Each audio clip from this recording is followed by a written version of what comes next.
তেলিয়ামুড়ায় একই দিনে দুই যুবকের মৃত্যুর ঘটনায় এলাকা জুড়ে চাঞ্চল্য ছড়িয়েছে। দুটি পৃথক ঘটনায় পুলিশ ঝুলন্ত দেহ উদ্ধার করেছে, যা ঘিরে শোকের পাশাপাশি নানা প্রশ্ন উঠছে। মঙ্গলবার সকালে শুদ্ধছড়া এলাকায় প্রথম ঘটনাটি সামনে আসে।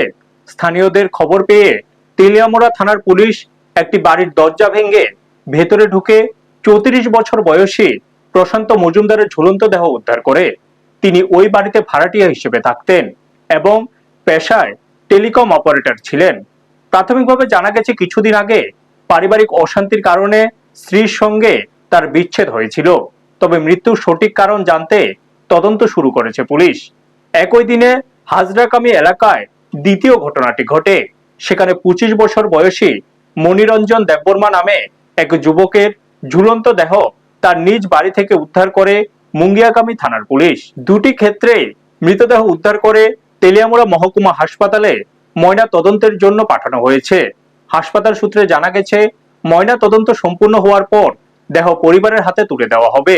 এই দুই ঘটনার পর এলাকায় গভীর শোকের পরিবেশ তৈরি হয়েছে।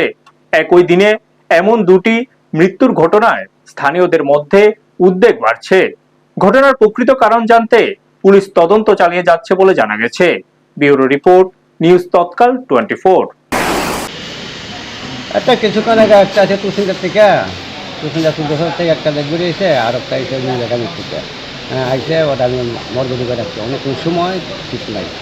হ্যাঁ, আমার এইটুকু পোস্টমর্টমের পরে দেওয়া হইব। হ্যাঁ, পোস্টমর্টম ভয় দেওয়া হইব। কীভাবে মারা গেছে কিছু ফাঁসি দিয়ে মারা গেছে নাকি? শুনতে তো ফাঁসি দিয়ে মারা গেছে।